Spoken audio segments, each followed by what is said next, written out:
Welcome back. Moving swiftly now to sports news. Here's Ayotunde Balogun.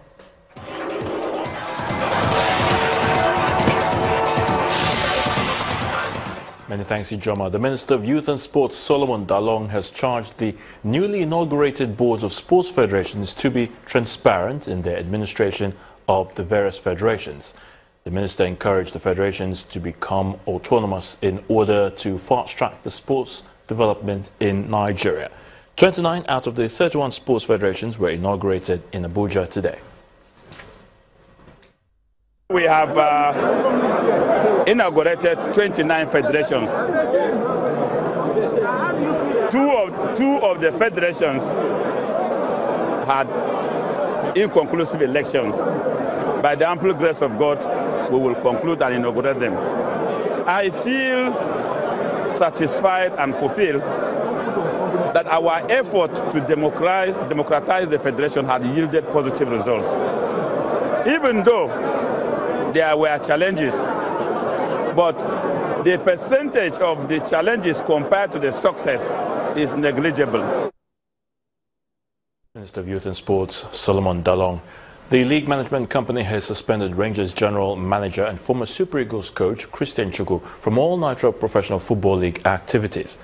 Chukwu's suspension is in connection with the recent arrest of former Rangers coach Imama Amapakabo, facilitated by the club over a pay dispute. Rangers had coach Amapakabo, who led the club to their first league title in 32 years last season, arrested for allegedly skipping with his official car after he had been sacked. The LMC said the matter has been referred to the Nigeria Football Federation Ethics Committee for further sanctions. Premier League champions Chelsea have completed the signing of Alvaro Morata from Real Madrid on a 5-year deal. The Spain international scored 20 goals last season after rejoining Real from Italian champions Juventus. Morata won the Spanish La Liga and the UEFA Champions League, but the majority of his appearances were as a substitute. The 24-year-old will now join up with the Blue squad on their pre-season tour of Asia. Leicester City has rejected a bid from Roma for winger Riyad Mahrez. The 26-year-old, who joined the Foxes from a French club Le Havre in 2014, announced in May that he wanted to leave the club. Mahrez, PFA Player of the Year in 2016, has reportedly been valued at £50 million. Manager Craig Shakespeare had said there were no bids for the Algerian international. And that's a wrap in sports news. Ijoma will be back for the rest of the news at 10.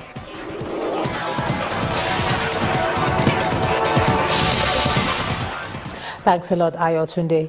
The diplomatic community led by the United Nations Deputy Secretary General Amina Mohammed and Nigerians from all walks of life have paid their last respects to former Executive Director of the United Nations Population Fund, Professor Babatunde Oshatimehin.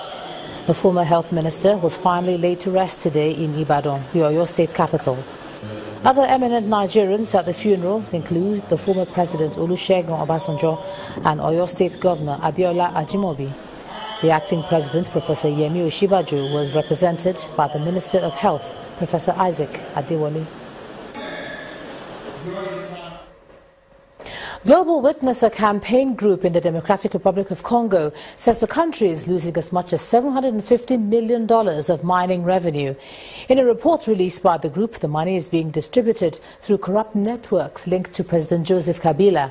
The country is Africa's biggest producer of copper and the world's largest supplier of cobalt used in batteries for electric cars. It's also rich in gold and diamonds, but its people are still among the poorest in the world as a result of years of conflict and mismanagement of resources. The report also says much of the mining revenue goes missing after being paid to the state-owned mining company. The company has denied allegations of corruption, insisting it's transparent. The U.S. White House spokesperson Sean Spicer has resigned, protesting President Donald Trump's appointment of Anthony Scaramucci as communications director.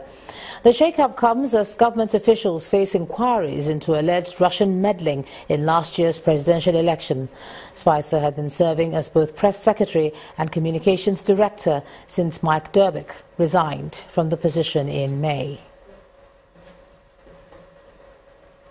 Now, 2 people have been killed on the Greek island of Kos after a 6.7 magnitude earthquake struck the sea. Authorities say at least 115 people on the tourist island were injured, 12 of them seriously, and some buildings badly damaged. The quake also affected nearby Turkey, where the health minister confirmed 358 people were hurt, though not seriously. At least 40 aftershocks were felt in both countries in the aftermath of the quake, some up to 4.6 in magnitude. To something brighter now on entertainment news tonight. Nigerian celebrities are working together to promote peace with the One Nigeria song. Here's Mayowa Ogundele with more. Many thanks. Here are top stories in the world of showbiz. Five-star music producer Dr. Amir has taken on the production of the One Nigeria Project song, which will bring a host of celebrities, actors, musicians, comedians, and socialites together to promote peace and unity in the country. The song, which is already in the works, will feature a wide range of singers, including Onyeka Owenu, D'banj, KC, Daddy Shoki, as well as a few upcoming acts. Actress Halima Abubakar has warned fans against donating money to unscrupulous persons soliciting funds for medical care. The actress's health complications following a surgical procedure to remove fibroids came to limelight after a colleague, Tonto Dike, released a picture on social media. In a new Instagram message, Abubakar disassociates herself from all funding campaigns, but instead calls for prayers. And on the music front, Mama Africa singer Yemi Alade has released a video to her track Charlie off her sophomore album Mama Afrique. The mid-tempo song is visually interpreted by Paul Gambit. I never let you go. We go the barrow 24/7. No, if I were your girl, I never let you go. I never let you go.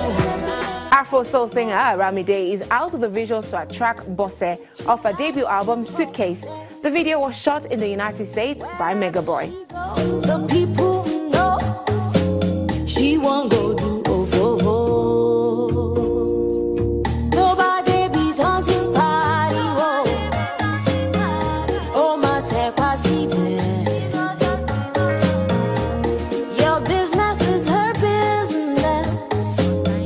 And that's it from me. Thanks for watching. The rest of the news continues shortly.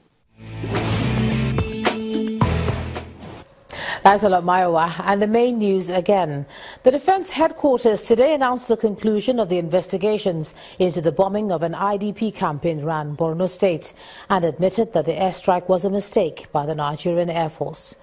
Also today, the House of Representatives Committee on National Security and Intelligence said it will carry out a thorough probe of the 13 billion naira cash recovered from an apartment in Ikoyi, Lagos.